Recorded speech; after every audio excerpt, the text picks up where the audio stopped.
Support for First Coast Connect is provided in part by Baptist Health and North Florida TPO. Who should pay to spay stray cats? Welcome to First Coast Connect. I'm Ann Schindler. Today, we discuss why St. Johns County doesn't support traditional efforts to reduce feral cat colonies and why some say those efforts are a failure anyway.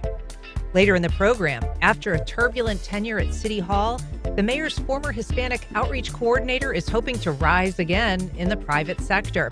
We talked to Yaya Cardona about her new job leading the Phoenix Art and Innovation District. But first, feral cat colonies in the United States have been the target of strategic trap, neuter, and release programs for more than 3 decades. But unlike surrounding counties, St. Johns County's Animal Control Unit offers no funding or official support for the practice.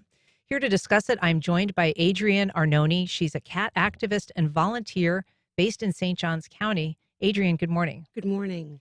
We're also joined by Caitlin Smith. She's the Shelter Operations Coordinator at the Clay County Animal Shelter. Caitlin, thanks for coming up. Thank you for having us. And Noah Hertz, St. Johns County reporter at Jacksonville Today. Hey, Noah. Thanks for having me, Ann. Noah, here, there, and everywhere this morning. Thanks for coming. So this is an issue that you recently covered, Noah. How did you begin hearing about this debate in the first place? Yeah, it's kind of funny since you said that all of the surrounding counties offer some degree of this service and St. John's doesn't. Since I had never really looked into it, I just sort of assumed that St. Johns County offered some degree of animal service like this, the way Jacksonville and Clay and Flagler and all these surrounding counties do. And it wasn't really until during a recent St. Johns County Commission meeting a couple months ago, a group of local activists who were all wearing their matching spay, neuter, release t-shirts came in and were talking about all the benefits of these programs and all of the research and all the data and all this and why St. Johns County should support it and change some of their existing language and their ordinances surrounding cats as well. And so that kind of tipped me off to, okay, there's more going on here than I was initially aware of. And that was when I started getting a hold of folks who are involved in doing this, like Adrienne, who are really volunteering to kind of fill the gap that volunteers see that St. Johns County does not offer. And we'll get to kind of St. Johns County's rationale and what they say, Noah. But Adrienne, start us off by telling us just a little bit about what your work looks like. It's about 40 to 50 hours a week. We get calls from all over the county, and a lot of them come in through the Humane Society, which does a great job. But they're a nonprofit. They're not subsidized by the government at all. So they're about a month backed up for TNR. So they'll call and say, if you can help someone either transport or pay, or can you handle a colony out in some area? And so we go out, assess the area, check out the people, make sure the cats can be returned, because that's integral to trap, neuter, vaccinate, return. They can't just be removed, which unfortunately a lot of people say, yeah, I support it, but I don't want the cats back. So we kind of assess the situation, go out, and then we pick up the cats. We make appointments in Duval County, Flagler. 2 weeks ago, we spent the weekend in Gainesville taking 18 cats out there because there was such a glut of pregnant cats, and we did not have the ability to get them to Duval County. So we took them out to Gainesville, got them all done. We transport it. The foundation pays for it. And what is the foundation? When you say we, who is we? Well, we are Murphy's Kittens. We're a small trap, neuter, and release group, and the foundation is me. I set up the foundation to fund Murphy's Kittens for tax purposes, and so that we would have an income stream from what we do. We do get some donations, and we often get $50 or $100 from someone when we've done their whole colony, and that's very appreciated. But most of it falls on us. And you come to this obviously with a passion and a heart for this work. How long have you been doing it, and why did you begin? In 1999, we moved to Hong Kong. And my husband was working overseas, and so I went to the Hong Kong SPCA, and it absolutely correlated to when the government was complaining that there are dead, sick kittens. The tourists don't like this. The animals are not well. What can we do? So we said, let's do all hands on deck, and the entire city-state said we're going to start counting cats, not counting cats here. We had control groups, non-control groups, and we started to begin the process of in-house trap, neuter, and then we did mobile units. And at the end of 10 years, the biggest complaint was there are no kittens. And I've told this anecdote before, but it's people would say, my daughter just wants a kitten. There aren't any kittens. At the end of without Because all the cats had been fixed. everybody had been fixed. Mhm. The cats were aging. People were arguing in little villages around Hong Kong. These are my cats. No, they're my cats. And it worked. It was amazing. The government covered it. We had private donations, but it was 100%. None of the cost fell on any of the people. They just brought the cats in, got them done, and we took them back. And how long have you been doing it in St. Johns County? We've been doing it about 4 years. Okay. Before that, I was doing animal rescue, cat adoption. But we've started all hands on deck here because there's nobody doing it in St. Johns County but the volunteers. Caitlin, let's talk a little bit about what's happening in Clay County. You obviously you work and coordinate for the animal shelter. That's a government function. How is the government involved in cat populations? What's the philosophy driving the work that you do in Clay County? Yeah, so for Clay County and part of our ordinances, we don't have like confinement laws for cats, so they're allowed to roam freely within Clay County. With that, we wanted to be able to somehow control and stabilize the populations. Just because, there are cats that would not do well in a shelter environment because they are feral and they'll actually decline mentally. So our solution was to help stabilize communities of cats and lower the population. So we do our TNVR on Thursdays every week. And the V in that now stands for vaccinate, right? Vaccinate, Trap, yes. neuter, vaccinate, and then return. Yes. So the vaccination would include a rabies vaccine and an FVCRP, which are your two general vaccines that you would give. They're the core vaccines for cats. So that helps keep the population down, but also the population healthy. So we do that every week. We'll take 30 cats for our county, and it's 5 traps per vehicle and 1 cat per live trap to allow us to do it safely. So we really took a look at our county needs, and every county is different. For our county, this was a good solution to help stabilize the community or colonies. And so if you're handling up to 30 cats a week doing this work, what kind of unmet need remains? And what do you do to track whether you're actually seeing a decline in the cat population, in the outdoor feral cat population? Yeah, so a major thing that we have seen we started this in 2019, and the biggest thing we can see is the decline in our kitten season is what it's called. It's typically from spring all the way through summer. Cats can populate very quickly, and the amount of underage kittens we've seen has declined. It is a slow decline just because it is a big project that you do to cover this, and the amount of cats that they can reproduce goes quickly. So you don't see it right away, but we have seen our kitten seasons become slightly less and start a little bit later. So you do see the effect of it overall in the county. Now, that's not to say we don't have a big kitten season. It will almost always be a big kitten season, but this is the start of it. Can you ballpark just how big the population is, and then maybe ballpark the decline that you think you've seen, either in numbers or percentages? Yeah. So I'm not sure about the actual population numbers, but I can say that we've done last year for 2025, our TNVR count was 1,199 cats. And that is with 1 veterinarian and 3 vet techs. And then volunteers. Our volunteers greatly help us. It is one of their favorite days of the week is to come and help with TNVR. They help do the instruments, they help do the packs, and they'll help monitor too for recovery because we don't handle these animals. So that's how many cats were treated last year? Yes. Is there any way to know what decline you're seeing? It's really just a matter of how many neonates come into our care.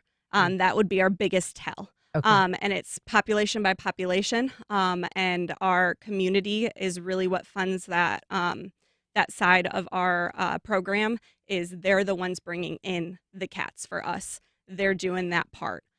So we do not have to go out there and trap ourselves. Our community does that. And so they really are the ones that can see the difference within their community and then helping other communities within our county. If you're just joining us, we are talking about strategies to control stray cat colonies. You can join our conversation on air at 904-549-2937, or you can go to firstcoastconnect.org to submit a question. Noah, we mentioned that St. Johns County has different policies. What is the philosophy in St. Johns County? You spoke to animal control officials there. Mhm. The philosophy in St. Johns County is that cats, like you said in Clay County, cats are treated differently than other animals. There's a recognition that maybe cats of certain behaviors would not belong in shelters, or maybe that cats are more likely to roam free than other animals. In St. John's, the animal control director told me that the focus is on not treating cats any differently than any other animal. They are treated the same way. When you see a cat that is roaming free, it is treated similarly as to if you saw a dog off of a leash and that dog is on somebody else's property. So it is a nuisance at that point. Now, another element of that, I'm too. sorry. So what does that trigger if they see, or are they getting, do they respond to complaints? Do they take them into custody, so to speak? Yeah, the animal control in St. John's is reactive. So the way they explained it to me is if they get a call about a stray dog, and while they're out on that call, they see another stray dog, they will send somebody to look at that dog. So now they've got people going after both of these dogs.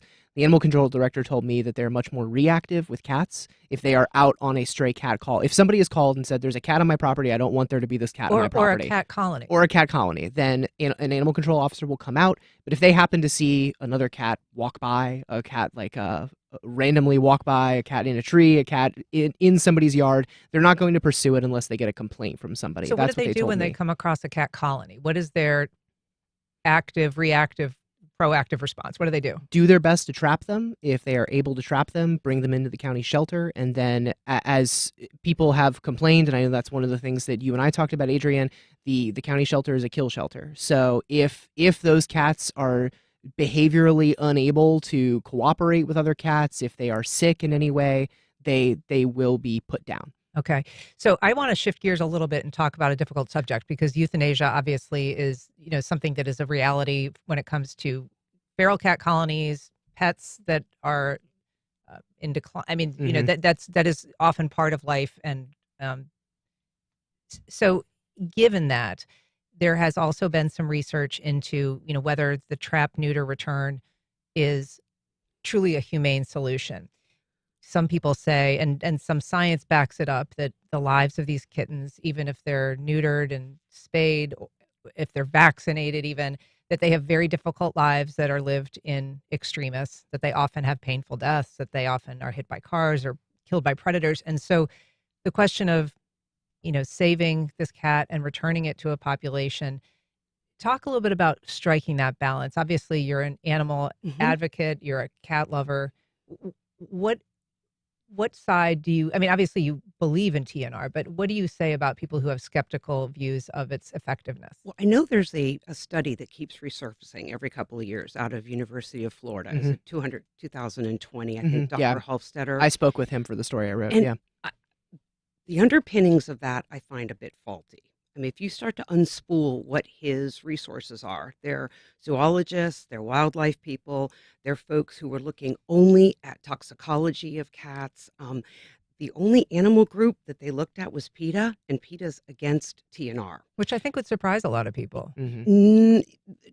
PETA's an interesting organization, but they didn't look at the Humane Society, the National Humane Society, the International Humane Society, SPCA. If you went and told the Hong Kong SPCA that TNR doesn't work, they would laugh. It's been effective in Japan. There are oodles of studies. And it's interesting that the University of Central Florida did an 11-year colony review. And what they determined was, after that amount of time, yes, the numbers come down, the sickness is lower. Remember, every time we TNR, this is probably the only time any of those cats are going to see a veterinarian. So they're going to get a rabies shot. And yes, of course, the diminished value after a couple of years, but they've still had one rabies shot. So the argument about the one coming out of the Department of Wildlife, which bothers me because it was done by the wildlife folks. These are bird people. So there's going to be some skewing of the documentation. And if they're only going to look at what PETA says, and they're only going to look at groups like the zoology group out of Greece, and not any of the numerous, voluminous numbers of studies that show this works. And then even in that, the professor argued against himself, saying, well, probably some of these studies were real short term. Cats were migrating from one colony to another. Well, if you're not controlling for population movement, then you're not really doing a study. All right. I want to take a couple of calls. John on the South Side. Good morning, John. Go ahead. Hi, good morning. For the last 5 years, I've done TNR here in Duval with cats that have found their way onto my property in a residential neighborhood. And there's probably 20 now. It started with one. And I've had dozens of cats TNR'd, but there's still some occasionally. There's one female, a recent female, who's pregnant again for like the fourth time. So it's a difficult process, but I'm just not sure what we're supposed to do. If our eyes are wide open, if you're not doing this, which I think is a good program that Duval has incorporated, I just don't know what, if their eyes are wide open in St. Johns County, what are they saying? If you just don't feed them, they'll go away, or, we can call and have them picked up and euthanized. I mean, it's because that does seem to be the alternative. If you don't feed them, they basically starve. And then they do become a nuisance because, they're in the street, they're chasing after the squirrels and birds. I feed the squirrels and birds right here on the property. And if the cats are well fed, they are interested, but they tend to be fat and happy, and they're not chasing the birds to the extent that they would if they're desperate and they're out there trying to get whatever they can. So I'd be interested in your comments. Thank you. I will put that to our reporter, John, but I was going to check and see about the size of the colony increase there, but he hung up.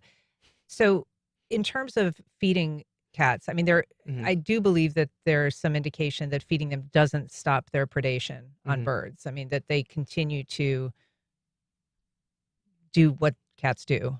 Yeah. And another element of that, I mean, one of the questions he asked was, what do they do in St. Johns County? What are they supposed to do? And he was pretty close to what they do in St. Johns County, which is don't feed them. If you see a cat you don't want on your property, call us and we'll come take that cat off of your property, which was fairly in line with Dr. Hofstetter when I spoke with him.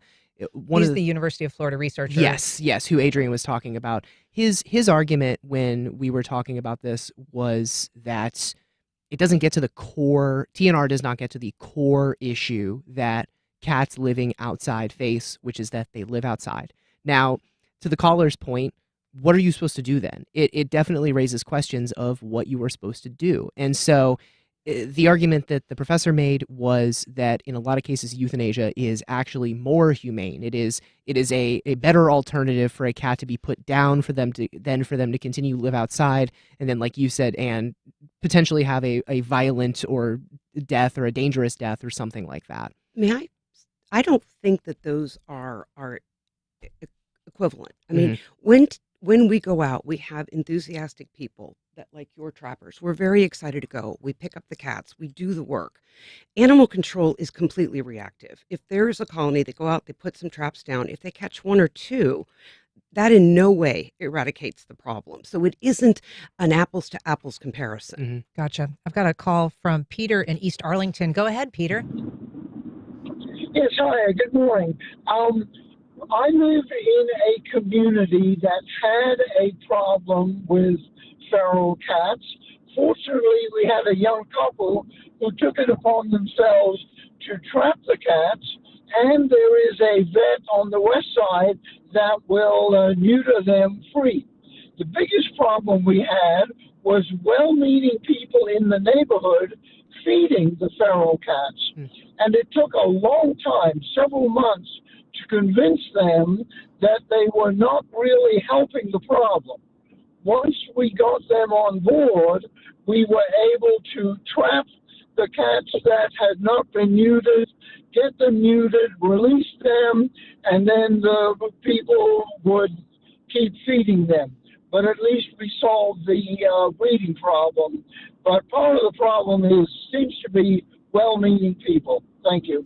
Thanks so much for the comment. I appreciate it. We also have a comment from Tom via email saying this is great for cats, but disaster for bird populations.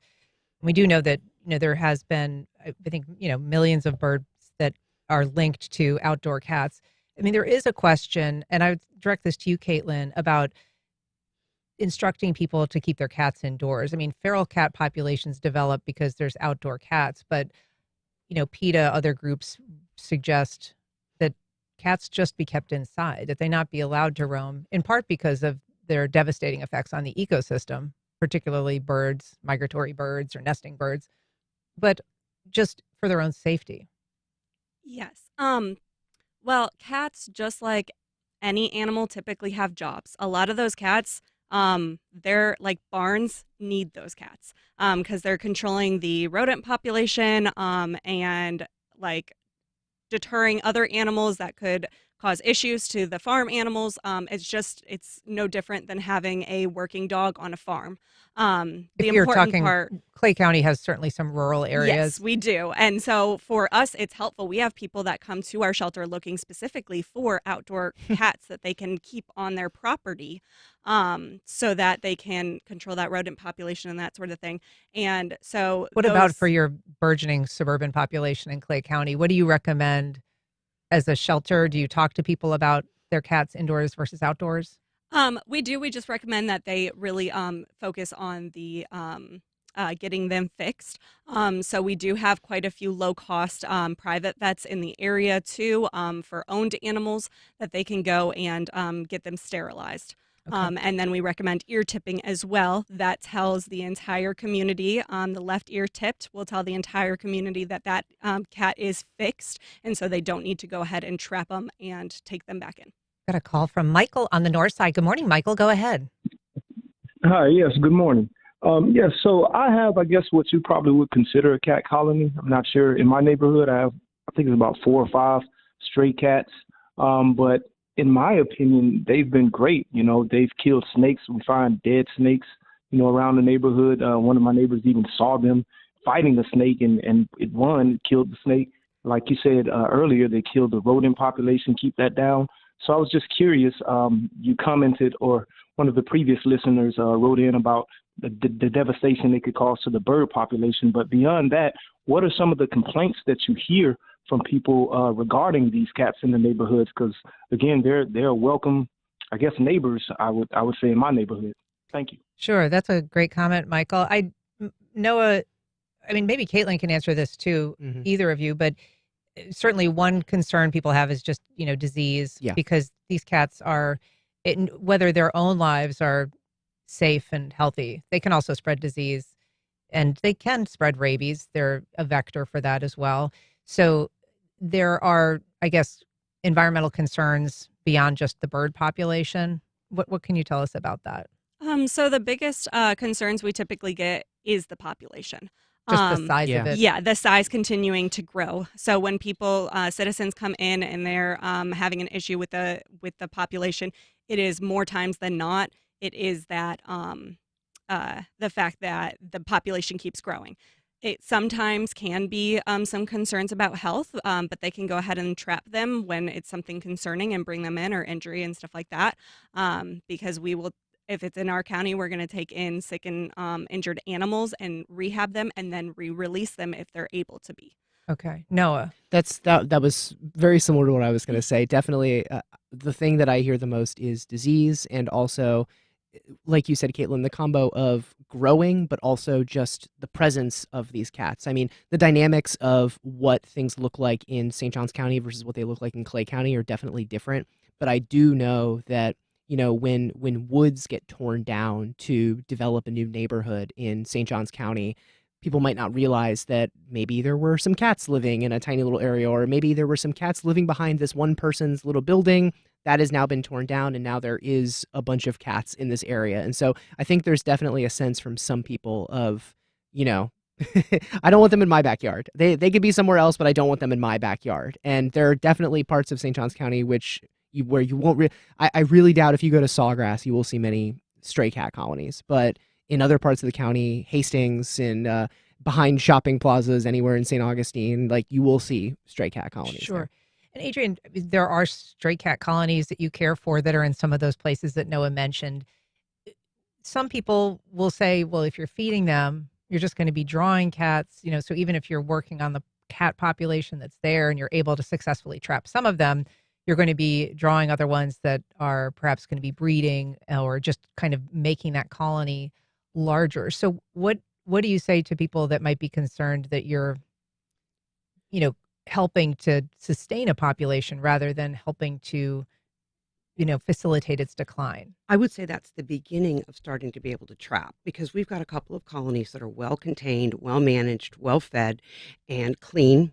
And you don't see any new cats that come up for 6, 8 months. Then when a new cat wanders up, they're immediately determined to be either pregnant, injured, and then we believe in euthanasia. If a cat is injured, it's very sick. If we're worried about spreading of serious disease, the cat will be euthanized. But we'll get a call. We'll go up. There'll be 20 cats, and there's a new one that's pregnant. We'll trap it, get it before the kittens are born, and then release that one cat. So then that population may have gone from 18 to 19, but it didn't go from 18 to 29 in 4 weeks. Yeah. What about caring for cats? The central part of the TNR is a surgery in most cases. Mhm. And so if you're doing the surgical procedure and returning the cats, are they able to recover safely? Are they wound licking? Like what happens to them in terms of aftercare? I think we triage it. I'm sure Clay County does the same. If it's a mother and it had babies and the incision is large, we usually ask the people to keep them in a cage. If they can't do that, they're physically incapable of doing that. One of the volunteers, my garage is a is a cat of 21 the other day. So we'll keep them, or we'll have people do that, and then we'll go back up and pick up our cages. Sometimes if they're a bleeding animal, we'll take them back to the vet. Sometimes that means Putnam County or wherever it may be. We'll take them back and make sure that they're sewn up or glued or whatever needs to happen. But we don't release animals that we think are not ready to be released. There's a period of recovery. Is that right, Caitlin, before a surgical? All of our citizens that come through TNVR, they are given a post-op instructions. And then a lot of that includes trying to keep them overnight if they're not able to.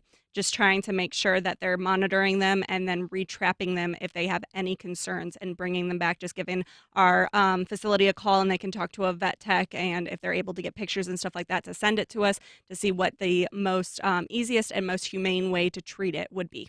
So, no, you mentioned that you heard about this when a group of citizens, I'm guessing Adrienne was part of I was that? volunteering at a cat She was out in the clinic field. at the time. You were busy. All right. But there has been some appeal made to county commissioners in terms of this policy. What kind of traction did they get? What response have you seen in terms of, whether there's any interest on the part of lawmakers there to come around or change the policy? Functionally nothing. The mechanism that the folks who were speaking about this at the county level used to talk about it was during the general public comment period during a county commission meeting, which for people who aren't blessed enough to be able to watch 8-hour-long government meetings sometimes, what that means is that during the county meetings, during city meetings, there's a chunk in the middle where people can come up and they can address their local lawmakers about anything. They can talk about whatever they want. They can talk about how, everything's too expensive, or they can talk about how much they love living there. And oftentimes you get a little bit of all of that. This was a case where a coordinated group of around 10 people all came and spoke during the public comment period about the exact same thing. Now, sometimes that will warrant a response from bodies, sometimes that will not. Typically, most of the counties and cities that I have covered have a rule in place where people speaking cannot demand a response. There is no expectation you're going to get a response from the government. A lot of times they will still, though. I'm thinking just a couple of weeks ago, there was a group of people who came to air some grievances or some concerns about a proposed bike path that's going to be along A1A in St. Augustine and in St. Augustine Beach, and the county commission jumped right on top of it. After the public comment period ended, they said, let's talk about this, let's get it on the agenda. There wasn't any of that motivation after all of the folks came and spoke about the cats. Having spoken to people like Adrienne who have spoken to the county commissioners, the sense I get is that whether it's money, which is definitely an aspect of it, whether it is manpower, or whether it is, like I said, just the difference in ideology when it comes to this stuff from the animal control department, there really just does not seem at the moment like there is any appetite to change things in St. John's. I'd ask you the same thing, Adrienne. I'm sure you've been in I've met touch. with commissioners. I've met with animal control on 4 different occasions. We've tried to talk about changing the verbiage in the ordinance to make cats There's just What would you like to see the ordinance change to? we've written it all out. We want it to reflect what Brevard County, some of the verbiage from Duval County, which says unless the cat is a nuisance or a danger, it won't you will not respond just because it's on your lawn. Mhm. You know, Tell me a little bit more about that. So Brevard County has language that, what does it provide? it accepts the idea that cat colonies are going to exist. There's nothing you can do about it. They're going to exist, and so we have to say this colony is recognized. It's ear tipped. There's somebody or servicing. Someone will come out and spay and neuter anybody that wanders up, and therefore, if somebody calls and complains, you have to have a higher bar. One of the cats bit my daughter or something to bring out animal control. Now it's just, I don't like the look of an orange cat on my yard, and animal control can go out and take it away and put it to sleep. And I'm just going to ask you a little bit more about that, because some people would say, well, why would a cat get any different treatment? I mean, if somebody's dog is continually wandering into your lawn, if you don't know the owner or if you couldn't find it, presumably animal control would be the solution. Why would a cat be treated differently? Well, I think that's a great question. And I asked the head of animal control, what if a raccoon wandered up on the property? And he laughed and he said, well, we'd tell it to walk away. And he caught himself. And I said, why don't you say the same about a cat? I do not understand. They won't come and get a raccoon off your property? No, they tell you to call a private service. Okay. And he kind of stopped and everybody kind of giggled, and then we moved on. But I thought it was the right question. It hasn't been answered yet. I think I can provide a slight answer to that, which when I spoke with the animal control team, the answer that I got was that this is functionally a property rights issue. They said they view it from a property right lens, which is that, like you said, Anne, a cat walking onto somebody's property is no different than a dog or I guess a raccoon or a bear. It is an animal. It is something that is on the property that somebody owns that they don't want to be there. And so regardless of the fact that cats might be more likely than dogs to wander onto a property or to congregate in a little colony like that, there is an acknowledgement at the county animal control level that if you don't want it on your property, we are the government and we are stewards of ensuring your property is how you like it, and we will come get it off your property. A couple of comments I want to get to. One from John on Facebook saying, I suspect feral cats haven't done nearly the damage to the bird population in St. Johns County that the bulldozer has. David emailing, why is the feeding of feral cats allowed in a residential neighborhood? Is it illegal in some municipalities? They are a nuisance to residents. They do property damage, leave feces in gardens and landscaping. The feeding of them simply encourages even more breeding to the detriment of the cat's welfare. So in terms of, is it illegal in some municipalities to feed or care for, is it universally allowed? I would direct that comment to Caitlin, because I wanted to ask you whether you guys discourage that at the Clay County level. Yes. So in Clay County, you are allowed to feed the feral cats on your property, unless you have permission from the property owner, but any public property, you're not supposed to be feeding them. You can get fined. So we try to do that so that way those cats, like we said, are going into the TNVR programs. People are caring for them. They're getting monitored and that sort of thing. So yes, you are allowed to feed them only on your property or properties that you have permission to. And Adrienne, is that something that you run into at all in terms of people questioning if you're feeding or caring for cats on a property that may be more like a public or kind of who knows who owns it parcel? All the time, but we try very carefully to make sure that whoever owns that property has recognized and allowed us to do this. Okay. And I just kind of give you the final thought here. I mean, obviously this is something you devoted, years, decades of your life to. What have you learned in the work that you've done? I'm surprised at the resistance in St. Johns County because so many things show that it works. So we don't understand why they're so reticent about allowing us to do this. And I do have a question for Noah. May please.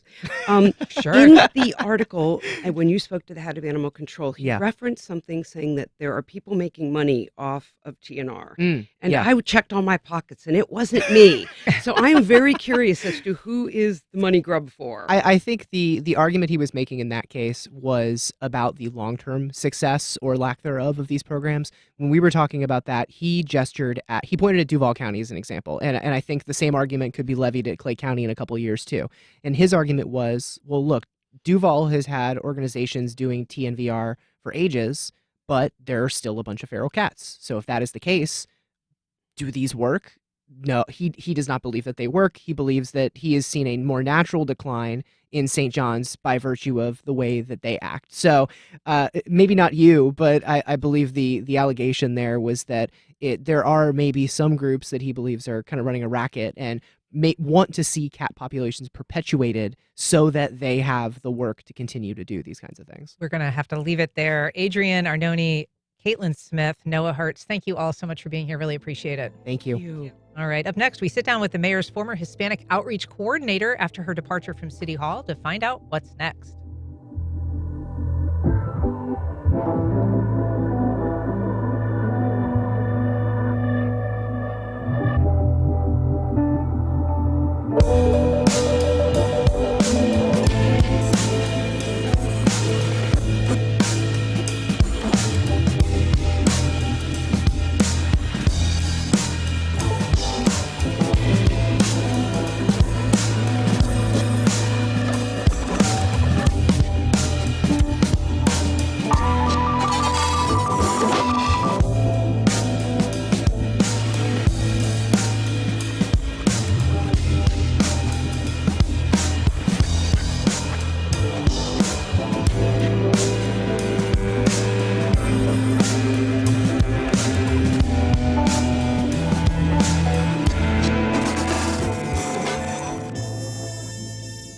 Welcome back. Well, my next guest is the new manager of the Phoenix Art and Innovation District, an appropriate landing for someone making a professional transition. Yaya Cardona recently left her job as the city's Hispanic outreach coordinator, and she joins me now. Yaya, thanks for being here. Hi, everyone. I missed you guys. I know. We used to have you on all the time to run us through what was happening this coming weekend. We lost you when the city took you, and now you're moving on. So I want to at least begin by talking about this transition for you personally, and also just your experience in City Hall. It had some moments, to say the least. Yeah. And, for people who haven't been following the news closely, just a slight recap. As the Hispanic outreach coordinator, you often did communications with the community during a period where there were a lot of crackdowns that were happening here with ICE. There was a lot of community concern and fear, and you spoke to that in a social media message, maybe got a little outside the lines in terms of the mayor's office messaging. And so you were suspended briefly and then brought back. Mhm. And subsequent to that, the state attorney general took an interest. Mhm. In the city, because they unfortunately everyone thinks that they like investigated me personally. They're not. It's the city. They can't find anything on me because I'm not out here doing anything that they're trying to pin on me. I'm just trying to be the voice of my community and just trying to keep everybody safe and aware of their rights more than anything. I don't think people understand in this position. I wasn't just getting calls from the Hispanic community. I'm getting calls from every single body. I've done over 500 events here in Jacksonville from the Hispanic community, for everybody, for our Haitian community, for our Asian community, just everybody. I've done all kind of community events. And so that particular morning, I was getting bombarded with phone calls from everybody. And particularly, I got this one call that they wanted to go chase ICE and do all this stuff. And so I did that message more than anything. It just came from the heart. You were very emotional in that address. Yeah, God put that message in my heart. I'm not that, if you guys see me, my messages is all about positive and I'm very bubbly and all that. But there was just something that God put in my heart and was like, you need to say this, because I just didn't want our community to be in fear. And so I was like, what's the best way that I could just let people know, guys, this is the world we're living in, unfortunately, right now. And just let's stay calm. Let's all respect each other. Let's follow the laws. Let's comply. Make sure you have a lawyer in place. Make sure you have a power attorney for your business and kids, because even us Americans, we don't have power attorneys for our businesses and our kids, I'm an only child, and God forbid something happens to me, who's going to be able to speak up for me? So, or my parents, if something happens to them, I need to make sure. So it was just a way to calm the community down more than anything. I just, it wasn't, I didn't do it for attention, or I didn't expect for any of this to happen, honestly. I just felt a message that came from God, and I just thought that I was just doing the right thing, just trying to calm the community down more than anything and educating them on their rights. Yeah. And we do know you primarily as sort of a bubbly person, I was looking at your social media farewell reel to the community, saying that you were leaving the city, moving to Phoenix. Yeah. And it was exhausting just watching how many events that you attended, how many things that you were a part of. Yeah. And so I'm just interested, before we move on to the Phoenix thing, sort of just lessons learned working for the city. It's a very different experience. You came to it absolutely, not with a government background. So None. what have you learned? I've learned, that is a really great question. I've learned to not be afraid to speak up when you have to. Honestly, I'm not a $100 bill. Not everyone's going to like me or love me, and I'm okay with that. But I've learned that in politics, you have to be in it for the community, for the people. I think we're forgetting why we're in this in the first place, why people get in politics in the first place.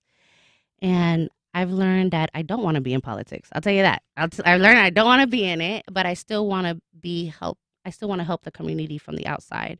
I still want to be able to advocate for our community leaders that are doing the right thing and show them support. So I don't take anything for granted. I love my experience. I love Mayor Deegan. She will always have my support.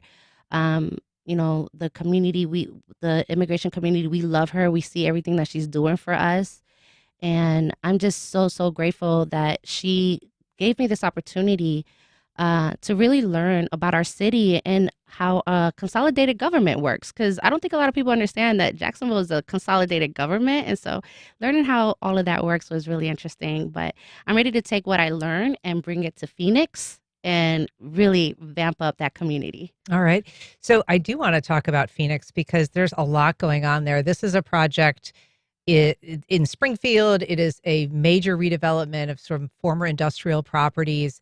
And one of the things that you're going to be doing is sort of helping to represent and wave the flag at Phoenix. So what is your primary job going to be there? So I'm managing the whole entire district. It's 8.3 acres of warehouses, artist studios. We're going to be opening Naked Kitchen pretty soon. Which is a restaurant. Yummy place. I've sampled a little bit of their stuff. It's incredible. Yeah. And we also will have like a kind of like a concept mall in one of the warehouses. And it's just, we're trying to bring art and community back into Jacksonville, and I'm so excited to be able to be part of it. I'll be overseeing everything from placemaking to leasing. I'm getting my real estate license right now so I can learn more about development. Because that's a big part of it. That's a big part of it. And I'm just excited to really vamp up that area because we need it. Yeah, it's going to be, there's a lot going on there that's exciting. We're going to take a little break and come back and talk about it after the break. We're talking to Yaya Cardona. She's a former Hispanic outreach coordinator for the city of Jacksonville. She's now the general manager at the Phoenix Art and Innovation District. We'll be back just on the other side of this break.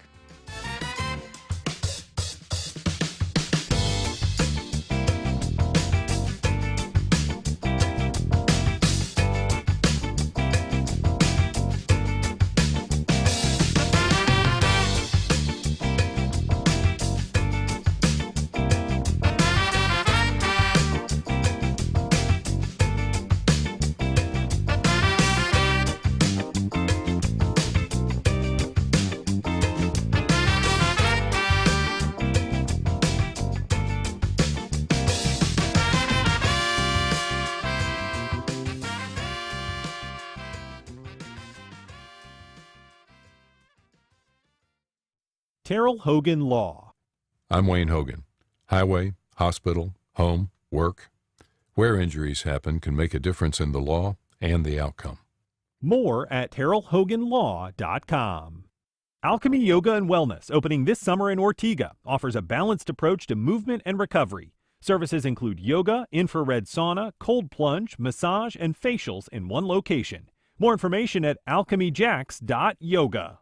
Join film at WJCT Studios for Breaking Bad star Bryan Cranston in Arthur Miller's powerful American classic, All My Sons. Filmed by National Theatre Live, All My Sons tells the story of Joe Keller, a successful businessman whose wartime decisions return to haunt his family. The Keller household is forced to confront difficult questions about responsibility, loyalty, and the true cost of the American dream. April 23rd at WJCT Studios. Doors open at 6:30 p.m. Film starts at 7. Tickets at wjct.org/film.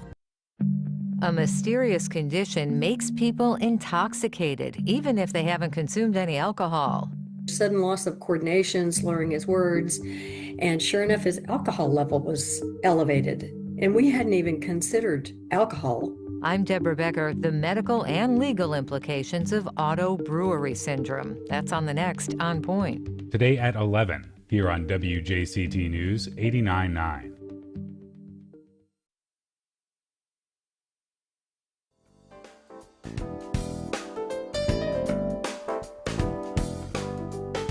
Welcome back. If you're just joining us, I am talking to Yaya Cardona. She is the new general manager of the Phoenix Art and Innovation District. She is transitioning from her job at City Hall, and we're just catching up with her about what's next. So for people who haven't been out to Phoenix, one of the things that is really visually salient about the property is these murals and the graffiti and kind of this whole defining characteristic of vibrancy and color.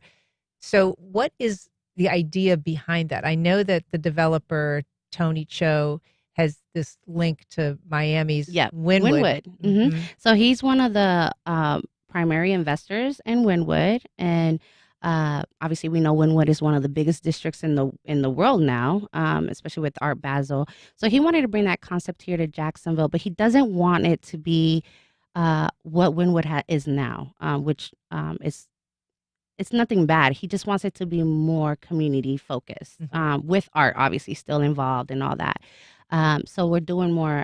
We're about to announce we're going to be building 80 affordable apartments pretty soon. That announcement's going to come out. This is a 15-year project. So I want everyone to understand this isn't going to happen overnight. It's a 15-year project that we have with affordable housing, condos, retail shops. Right now I'm trying to speak to a grocery store because we know that Springfield is a food desert. And right now I'm speaking to a grocery store that makes sense in that area, because I think we also have to remember we can't just put anything there. You have to think about the people that are there and that are going to support us. And so I want to make sure that the people that we're bringing into Phoenix, they understand the community that they're at. They understand the history of Springfield and that we respect the community and the neighbors that we have because we love them. And I'm just overall, we're just ready to bring the community in. And we have the Emerald Trail that's on there as well. It connects right up into the district there. Yep. And so it's just going to be an overall beautiful district that everyone's going to be able to enjoy. And really connected, to the urban core in that way too. We do have a call from Waldemar in Fernandina Beach. Good morning. Go ahead. Hi, Yaya, and thank you for taking my call. I put on the Amelia Island Hispanic Heritage Music and Food Festival every year in October here, and this is our 5th annual coming up. But I'm more interested in trying to get advice on how our organization could reach out to more of the Hispanics in Nassau County, and I would love to hear your advice on how we can do that as a nonprofit organization. Good question. Yeah, well, I just want to let everyone know, social media is still huge, and I know people want to put down Facebook, but believe it or not, they still get their information off of Facebook. So don't be afraid. Laughing as you say that. I know, because that's I know a generational divide. There's a lot of people out there who that are like, what, Facebook? But no, unfortunately, they still try to get their information from Facebook. I always tell people, if you're going to put on an event, please invest in marketing. You have to have money to promote your event, either on social media. Make sure you pay your dollars so it could go out to different places. There's Norsen Media. Norsen Media is the only Hispanic media company here that has the only weekly newspaper that comes out every Wednesday. They've been here for over 20 years. It's the only really newspaper that the Hispanic community trusts. And then you have, Norsen Media has radio stations and other outlets. So I would definitely reach out to them. There's 2 social media pages that are big here. One is called Se Habla Español Jacksonville, where it's in a great resource page. You could team up with them. Another one is called En Jacksonville, E-N Jacksonville. And that's another Hispanic social media page that you could get information. And so partner with them, team up with them. And more than anything, faith leaders, go to their, we have to remember, like, these people are, our community is, their faith, they're all about their faith. So go learn, meet their faith leaders, build that relationship with them so they can also, trust and have faith and want to go support your event. Still doing the work of Hispanic Outreach Coordinator. I know, right? Yeah. That's never going to end. That's always in me. I do want to talk about this event that's coming up Saturday, the 25th. It's in the Phoenix Art District, and it's called Flow State Graph Jam. Tell us a little bit about it. So it's an event that Elena Allender and our boy Guido is putting on together, and I'm happy now to come in. Technically, this is my third day in this position. Wow. So I went ahead and I was like, okay, let's ramp this up. We have over 100 artists, graffiti and mural artists, and I'm not talking about like big names. And we also have local artists, also who are big names that are going to be doing murals and graffiti. We have our nonprofit Bloom Lab. Our nonprofit is for kids in 6th grade and up. And it's a nonprofit where the kids learn about agriculture, real business and all that. Well, they're going to be there on Saturday in their garden area, and they're going to be creating their mural there. So we want them to support. But overall, it starts at 11 a.m. It's free. If you want to come and do some artwork, we're going to have some walls available for anybody that just wants to come up and just do something. We'll have for kids as well. We'll have a kids area. We'll have food trucks, live music, all for free this Saturday at 11 a.m. And the address, if you need an address, is 2404 Hubbard Street. All right. Well, we've got a link on our website. You can also find more at the Phoenix Jacks website. Yaya Cardona, it's great to catch up with you. Oh, thank you. I'll be here. I'll be coming more often now. Yeah, we'll be seeing you. All right. And thanks for listening. Thanks to everybody who called and emailed. First Coast Connect is produced by Stacy Bennett. Our associate producer is Isabella Casapow. Our show is directed by Brady Coram, and our theme music is performed by Club de Belugas. Join us tomorrow when we meet the women behind the secret lives of Flagler County wives. I'm Ann Schindler. You've been listening to First Coast Connect on WJCT News 89.9.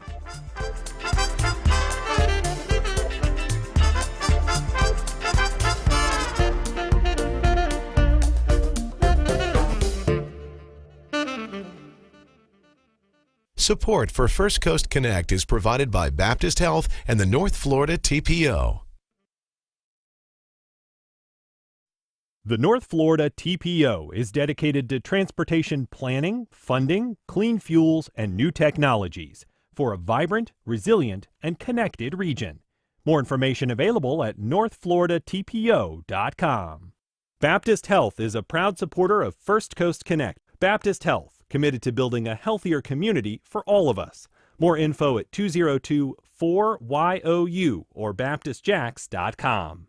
Wolfson Children's Hospital, where generations of families have found hope. Because it's here at Wolfson Children's where answers are found, odds are beaten, and comebacks begin every day.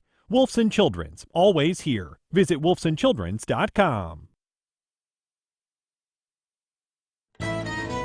This is WJCT News 89.9 Jacksonville. Up next, national and local news from NPR and the WJCT News team.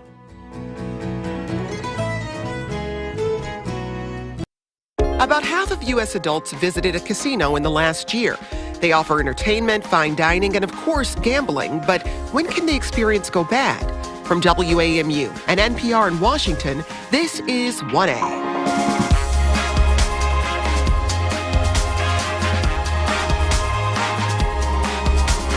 Hi, I'm Jen White. A new investigation from the Boston Globe reveals who New England casinos are targeting.